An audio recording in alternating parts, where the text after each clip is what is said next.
엄마는 오늘 집으로 내려간다. 너 오늘 퇴근할 때 너희들이 덮고 자는 이불은 사와야 될 거야. 엄마가 락스를 붓고 이불을 세탁기에 돌리고 왔거든. 엄마는 무식해서 깨끗하게 하는 것은 락스밖에 몰라서 그랬어. 1년 전에 김씨 할머니가 아들 집에서 2박 3일 동안 보낸 뒤 집으로 돌아올 때 세탁물에 락스 폭탄을 하고 나왔습니다. 김 여사, 우리는 다 모였어요. 빨리 와요. 미안합니다. 다 왔어요. 얼굴에는 화려한 반짝이를 눈밑에 붙이고 화장을 곱게 한 할머니들이 차를 기다리고 있었습니다. 복지관에서 행사를 하는데 줌바 공연을 한다고 합니다. 김 여사님, 올해는 같이 공연할 수 있어서 너무 좋네요. 안녕하세요. 인생고개입니다. 지금부터 1년 전 아들 집에 2박 3일 지내면서 벌어졌던 김씨 할머니 이야기를 전해드리겠습니다. 이제는 우리하고 같이 살 때도 되었잖아요. 내 나이 70도 안 되었는데 같이 사는 것보다 혼자 사는 것이 훨씬 좋아. 움직일 수 있을 때까지 엄마는 혼자 사는 게 편해. 움직이지 못하면 그때는 요양원이나 요양병원에 들어갈 거야. 엄마 신경 쓰지 말고 니네들끼리 잘 살아. 내가 있는데 왜 그런 말씀을 하세요? 그런 쓸데없는 말씀하지 마시고 이 집 팔고 우리 집으로 들어오세요. 이제 지우도 유치원에 다니고 큰 평수로 옮겨야 하는데 돈을 모을 수 있으면 다 모아야죠. 돈이 부족하다고 엄마가 살고 있는 집을 팔어? 나는 너희들과 같이 살 생각이 없어. 채윤이도 불편하고 나도 불편해서 난 싫다. 나이 먹으니까 고집만 들었어요? 아들이 함께 살자는데 왜 이러는 거예요? 아들은 버럭 화를 내면서 뒤도 돌아보지 않고 집으로 돌아갔습니다. 아들이 돌아간 뒤 할머니는 이사를 해야 되는데 돈이 없다는 말이 자꾸 신경이 쓰이는 것은 어쩔 수 없었답니다. 아들이 초등학교 3학년 때 남편을 사고로 잃고 혼자 아들을 키운 할머니는 아파트 붐이 있을 때 살고 있던 단층짜리 주택을 보상을 받았습니다. 아들 내외 명의로 집을 구입해 주던 날 참으로 기뻤던 기억이 있습니다. 할머니는 아들에게 전화를 했습니다. 집 팔기로 했나요? 그런 게 아니고 그거 아니면 다음에 통화해요. 집 파는 것이 아니면 지금 통화할 이유가 없다는 아들 목소리가 전화기 넘어 들려올 때 할머니는 기분 탓인지 아들이 낯선 사람처럼 느껴졌습니다. 이번에는 며느리에게 전화를 했습니다. 며느리는 몇 번을 전화해도 연결이 안 되었습니다. 그렇게 3개월이 지났습니다. 엄마, 우리 급하니까 빨리 결정하세요. 몇 달이 지났는데 끝난 얘기 아니었어? 엄마, 우리 집 사겠다는 사람이 나타났어요. 지금 계약금 일부 받을 겁니다. 내가 사주기는 했지만 너희들 집이잖아. 채윤이하고 의논해서 하면 되지. 이 집 계약합니다. 무슨 뜻인지 알고 있죠? 그런데 집 팔고 어디로 가려고? 넓은 평수 신축 아파트로 옮길 계획이에요. 돈은 있어? 엄마는 돈 없다. 너희들이 알아서 해. 신축이라서 잔금일은 아주 넉넉해요. 안 되면 내가 받은 계약금 배액으로 줘야 된다고요. 답답한 말씀은 이제 그만하세요. 아들의 짜증 섞인 말이 마치 협박으로 할머니에게 들렸습니다. 할 말 없으면 전화 끊자. 엄마 잘 시간이야. 그리고 또 한 달쯤 뒤에 부동산에서 전화가 왔습니다. 집을 보러 온다는 것이었죠. 우리 집 팔려고 부동산에 내놓은 적 없어요. 뭐가 잘못된 것 같아요. 할머니는 아들에게 전화를 또 했습니다. 이번에는 전화를 받았습니다. 혹시 부동산에 집 팔려고 내놓은 것 아니지? 저희들 이사 간다고 했잖아요. 집 보여주세요. 누구 마음대로 집을 팔아. 채은이 집이잖아요. 채은이가 팔겠다고 하면 팔아야죠. 이 집은 내 집이야. 세금 관계가 있다고 해서 채윤이 앞으로 해준 거 아니야. 집 팔면 엄마는 어디에서 살아? 채윤이 바꿔봐라. 얘야, 이 집은 안 된다. 엄마가 살아야 된다. 어차피 엄마 죽으면 자식이 둘 있는 것도 아니라서 다른 자식에게 갈 것도 없잖아. 너희들이 대출을 좀 더 받아서 처리를 해. 부탁한다, 채윤아. 거기에 집 가지고 있어도 집값 안 오른다고요. 처음부터 서울에 똘똘한 집을 구입했으면 얼마나 좋았어요. 나이 들면 젊은 사람 말도 들어야 되는데 어머님이 고집을 피워서 번거롭게 2번 일하게 생겼잖아요. 저도 손해본 거 전부 말해볼까요? 할머니는 내 자식이 이럴 수 없다고 억울하고 분통이 터졌지만 법적으로는 빼도 박도 못하는 현실이 원망스러웠습니다. 금매로 내놓은 탓인지 집은 처음 본 사람이 바로 계약을 했습니다. 아들은 한 달 이내에 이사를 가야 한다고 가지고 있는 모든 짐은 처분하고 같이 살자고 했습니다. 할머니는 아들과 함께 살기가 싫었습니다. 그래서 선택한 것이 방 하나 거실 겸 주방이 딸린 원룸 건물에 미니 투룸으로 월세로 이사를 결정했습니다. 아들과 며느리는 할머니가 계약한 작은 미니 투룸을 한번 돌아보고 나이 들면 청소하기도 힘든데 엄마 혼자 살기는 딱 좋은 집이라고 했죠. 그렇게 할머니는 아들에게 살고 있던 집도 빼앗겼습니다. 할머니의 깨끗한 성격을 알고 있는 지인이 소개시켜준 일자리는 하루 3시간 가정에 있는 어린이집, 장난감 소독과 청소를 하는 것이었습니다. 일주일에 토요일, 일요일을 제외하고 하루 3시간 아이들이 모두 집으로 돌아간 어린이집에 출근을 해서 받는 월급은 70만 원입니다. 어린이집 원장님도 깔끔하고 성실한 할머님을 정말 좋아했습니다. 할머니도 역시 매우 만족하는 일자리였고요. 열심히 일해서 월세도 내고 오전 시간에는 복지관에 가서 시간을 보내는 일상을 너무 좋아했던 할머니였습니다. 복지관 행사에서 할머님들이 준비한 것은 줌바 댄스입니다. 줌바 댄스를 선보일 행사가 내일로 다가왔습니다. 전날 밤 10시쯤 아들이 전화가 왔습니다. 엄마 지우가 아파서 내일 유치원에 갈 수가 없어. 그러니까 엄마, 우리 집에 와서 지우 좀 봐줘야겠어. 지금 올라와도 되고 내일 아침 8시 30분까지는 꼭 와야 돼. 우리 출근해야 되거든. 내일은 나도 복지관에 행사가 있어 안 된다. 사돈이 가까운 데 있으니까 부탁을 해봐라. 내가 여기서 서울까지 어떻게 그 시간까지 갈 수 있어? 복지관이 손녀보다 중요해요. 빠지기 어렵고 난처하면 내가 내일 복지관에 전화할게요. 나이 든 사람들 밤새 안녕이 다반사인데 아무 말 말고 올라오세요. 서울역에 내리면 지금 보내주는 주소로 택시 타고 오면 됩니다. 아시겠죠? 할머니는 함께 줌바 공연을 준비하던 할머니에게 전화를 해서 손녀가 갑자기 많이 아파서 서울 가야 된다고 미안하다고 10번도 더 양해를 구하고 아들 집으로 갔습니다. 2시간이 넘는 기차를 타고 아들 집에 도착한 시간이 8시 45분이었습니다. 현관문을 열어주는 며느리는 아이에게 약 잘 먹이라는 말만 남기고 바로 출근을 했습니다. 1년에 2번 명절 때 본 손녀는 낯선 할머니를 보듯이 쭈뼛거렸습니다. 하지만 피는 물보다 진한 모양이었습니다. 며느리가 퇴근 전에 손녀와 할머니는 금방 친해졌습니다.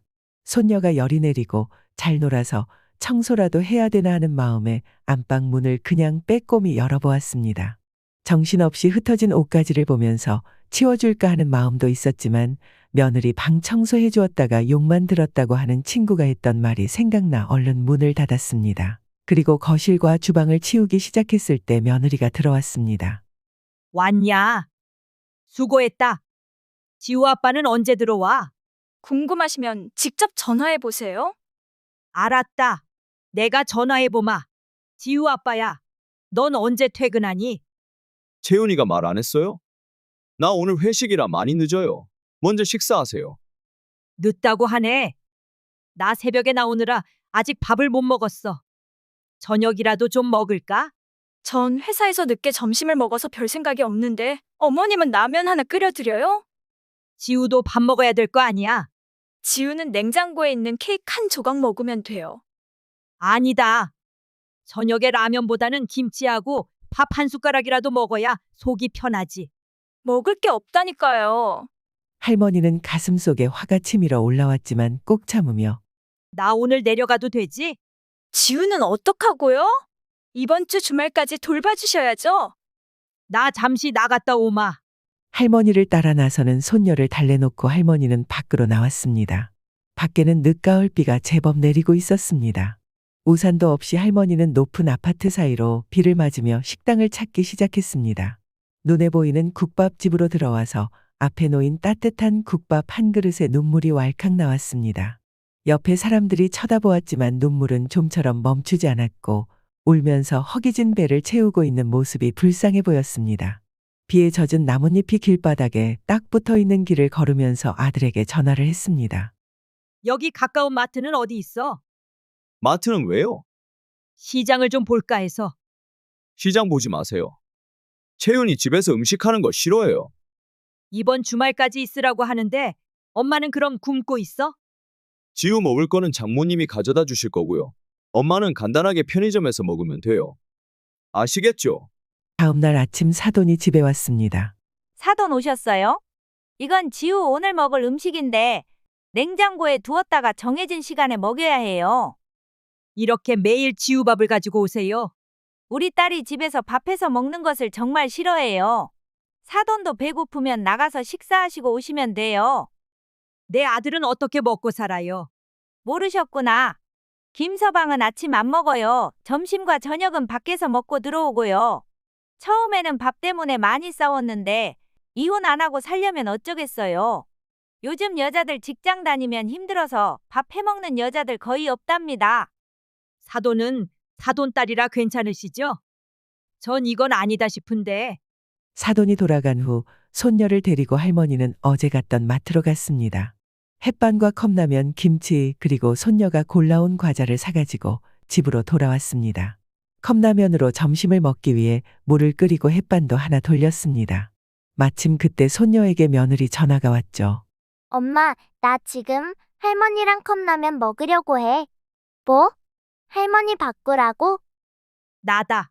집에서 음식 먹는 거 싫다고 제가 말했죠. 그리고 지우는 컵라면 같은 건 먹이면 안 된다니까요. 사람이 먹고는 살아야 할 거 아니야. 그리고 네가 오늘 나갈 때 집 청소도 좀 하고 너희들 방 침대 커버며 이불도 돌리라고 했잖니. 먹은 게 있어야 기운 내서 일을 할 거 아니야. 나가서 드시면 되죠. 그럼 지우도 데리고 나가? 지우는 다른 음식은 안 먹인다면서? 할머니는 며느리의 전화를 끊고 며느리가 퇴근하기 전까지 서둘러 이불은 세탁해서 침대 위에 가져다 놓고 화장실이며 집안 구석구석을 빛이 나도록 청소를 해두었습니다. 그런데 퇴근한 며느리가 현관문을 열면서 냄새가 난다고 창문을 열고 짜증을 내었습니다. 나 밥 먹고 오마. 네, 할머니는 김밥집에 김밥 한 줄을 사서 아파트 구석진 벤치에 앉아 평소 친하게 지내는 포항 아줌의 최 여사에게 전화를 했습니다. 최 여사님, 저녁은 먹었어요? 우리는 텃밭에 심은 야채 넣고 된장찌개 끓여서 비빔밥으로 맛있게 먹고 이제 앉았어요. 아들 집에서 맛있는 거 많이 드셨어요? 언제 또 아들 집에 가시겠어요? 맛있는 거 많이 사달라고 하세요. 지금도 아들 내외랑 손녀하고 소고기 먹고 들어가다 전화해봤어요. 이틀밖에 안 되었는데 서울은 심심하네요. 본래 나이가 들면 서럽고 외로워요. 자식밥이 부모에게는 눈치밥입니다. 내 자식만 그런 것이 아니다 생각하면 그래도 견딜만 해요. 나이 든 노인들이 살아간다는 것은 점점 죽어간다는 말이 있잖아요. 그렇게 살다 땅으로 돌아가면 되는 겁니다. 우리도 철없던 그런 시절 다 살아왔잖아요. 자식들도 우리 나이가 되면 알겠죠. 너무 서운한 맘 가지지 마세요. 빨리 오세요. 친구들이 김 여사 언제 오시나 기다리고 있어요. 최 여사에게 아무 말도 하지 않았건만 꼭 지금 혼자서 김밥을 먹고 있는 것을 보고 있는 것처럼 위로하는 친구가 더 그리워지는 저녁이었습니다. 현관 앞에서 비밀번호를 눌렀지만 문이 열리지 않았습니다. 남의 집에 잘못 왔나 하는 마음에 확인을 해도 아들 집이 맞았습니다. 분명 안에서 사람 소리가 나는데 현관은 열리지 않아 아들에게 전화를 했습니다. 문이 왜 안 열리는데? 엄마, 30분만 더 밖에 계시다가 오세요. 제가 전화할게요. 그때 오시면 돼요. 할머니는 열리지 않는 현관 앞에서 서성이다 다시 아파트 주변을 1시간 동안이나 배회를 했습니다. 집에 들어갔을 때 집은 난장판이었습니다. 오늘 세탁기 돌린 흰색 이불이 거실 바닥에 뒹굴고 있었습니다. 엄마, 이불 엄마가 세탁기에 돌렸어요. 그래, 니처 채윤이가 돌리라고 하더구나. 그런데 왜? 세탁망에 넣고 돌려야죠. 솜이 다 뭉쳤잖아요. 이렇게 톡톡 치면 살아나는데 비켜봐라. 내가 해줄 테니까. 할머니가 이불 솜을 두들리는 동안 며느리는 주방 베란다 문을 열면서 바닥에 깔아둔 매트를 들어올리며 여기는 그대로네. 청소를 이렇게 한다고요? 하나 똑바로 하는 것이 없어. 실수였는지 고의였는지 알 수 없었지만 휴지통이 며느리 발끝에서 주방에서 거실로 튕겨 나왔습니다. 나에게 한 말이야? 청소 잘하면 네가 하면서 살아. 잘하지도 못하는 나에게 시키기는 왜 시켜? 너도 눈 있으면 좀 봐라. 이게 사람 사는 집이야. 왜 이렇게까지 더럽게 하고 산다니? 그리고 잠시 손녀 아프다고 봐주러 온 시애미에게 할 말은 아닌 듯 싶다. 그리고 내 손에 똥 묻었어? 위생에 안 좋다고 함부로 지우도 만지지도 못하게 하면서 집 꼬라지는 이게 사람 사는 집이야. 아이고 더러워서 단 하루도 더 있기 싫다. 뚫린 입이다고 말 함부로 하지 마세요. 저도 우리 엄마에게 귀한 딸이라고요. 할머니 눈앞에서 순식간에 아들이 며느리 따귀를 때렸습니다. 당신 입 다물어. 엄마도 가만히 좀 있어요. 내가 이혼하는 꼴 보고 싶어요? 내 아들은 누구에게도 환영받지 못하는 방법으로 해결을 했답시고 방으로 들어가 버렸습니다. 채윤아, 난 내일 집으로 내려갈란다. 지우도 이제 열도 내려서 어린이집에 보내도 될 것 같고 보내기 부담스러우면 친정엄마에게 부탁을 해. 다음날 할머니는 사돈이 도착하기 전에 어제 세탁기 돌린 이불을 다시 세탁기에 넣었습니다. 세탁이 잘 되지 않았다고 투덜대던 며느리 짜증도 들었지만 2박 3일 동안 받았던 스트레스를 한번 풀어보고픈 마음이 생겼기 때문입니다. 세탁기에 이불을 넣고 화장실에 있던 락스를 세제 대신에 반 통이나 부었습니다. 그리고 불림을 한 후 사돈에게 10분 후에 세탁기를 돌리라고 부탁을 하고 작지만 편하게 지낼 수 있는 집을 향해 기분 좋게 기차를 탔죠. 기차 안에서 며느리에게 문자를 남겼습니다. 오늘 퇴근할 때 덮고 잘 수 있는 이불 하나 사가지고 들어가. 며느리가 답이 왔습니다. 이불은 왜요? 나이가 들었는데도 똑바로 하는 것이 없다고 하길래 이불을 락스로 불림을 해두고 왔다. 엄마는 깨끗하게 하는 것은 락스 사용밖에 몰라서 그래. 깨끗해지라고 락스를 반 통을 넣고 왔는데 락스 남은 게 그것밖에 없어서 좀 아쉽기는 하더라. 깨끗해질 거다. 세탁기는 내가 안 돌리고 니네 친정엄마가 돌렸으니까 욕을 하려면 사돈하고 같이 해야 한다. 차별 두지 말고 알았지? 할머니는 생각했습니다. 30년, 40년 전에 아이를 키울 때 지금처럼 자식과 이런 상황이 올 거라는 것을 알았다고 하더라도 남의 자식 일이라고 생각하고 또 자식을 낳고 지극정성으로 자식을 키웠겠지 생각하고 혼자서 미소를 지어봅니다.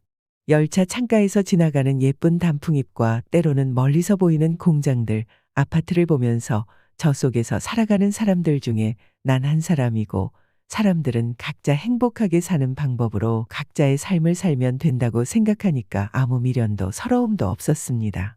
앞으로 내 행복은 자식이 아닌 내가 만들어갈 용기 있는 여자로 살아갈 거라고 다짐하고 열차에서 내려서 나 혼자만의 길을 향해 첫걸음을 옮겼습니다. 할머님이 선택한 삶을 응원하며 오늘 공연은 보지 못하지만 주말에 다른 장소에서 하는 공연은 저도 꼭 관람할 예정입니다. 그리고 응원할 겁니다. 내 삶을 알차고 당당하게 만들어갈 겁니다. 인생 고개였습니다. 오늘 영상이 마음에 드셨다면 구독, 좋아요, 알림 설정까지 부탁드립니다. 감사합니다.